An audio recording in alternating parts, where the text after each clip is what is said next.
Happy weekend na mga kapatid! Ngayong nalalapit ng Halloween, hanap nyo ba'y nakakikilabot na adventure? Pwes maki-horror trip tayo kasama ang ating weekend buddy na si Mondi Lopez. Weekend source of takot baka mo? Tara, horror trip tayo. Awoo! Kumapit ka ng mahigpit. Dito sa sementeryo ng Barangay San Roque, San Rafael, Bulacan, napili ng grupong malikmata na magasik ng lagim at katatakutan. 2014 ang simula nilang manakot sa probinsya ng Bulacan. At ngayong taon, paaralang puno ng kababalagan ang kanilang napiling tema. Kaya naman mga totoong estudyante mismo ang napili nilang manakot sa mga bibisita. Pero kwento ni Marlon, may iba pang umaagaw eksena. May mga totoo po talagang nagpapakita dito multo. Noong 2019 po, nakita ko po dito yung multo na nagpapakita. Bata po siya, siguro po mga 10 years old lang po siya.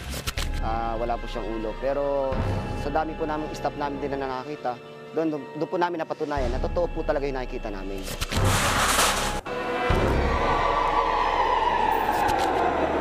Gaya na lamang ni Ring, isa sa mga actor sa horror house. Ikinuwento niya sa akin na nakakapanindig balahibong karanasan.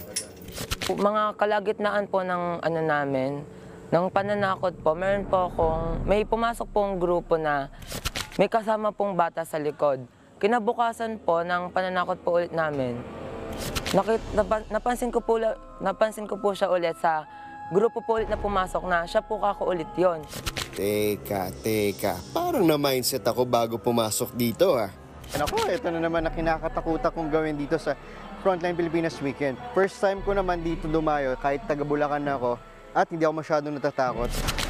Good luck talaga sa gaya kong magugulatin. Ay, may tao! May ano ba talaga? Akala ko, may lalabas dito eh. Sagsabas.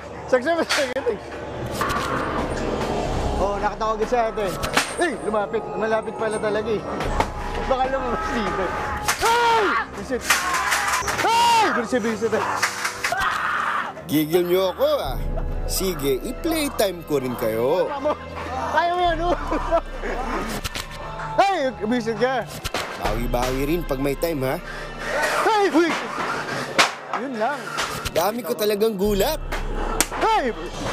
Bukas gabi-gabi mula 7 PM hanggang 12 midnight ang malikmata.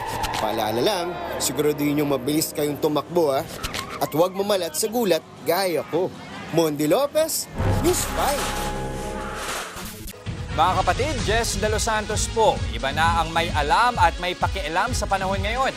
Para sa tuloy-tuloy na balitaan sa Frontline kahit weekend, mag-follow at mag-subscribe sa social media pages ng News 5.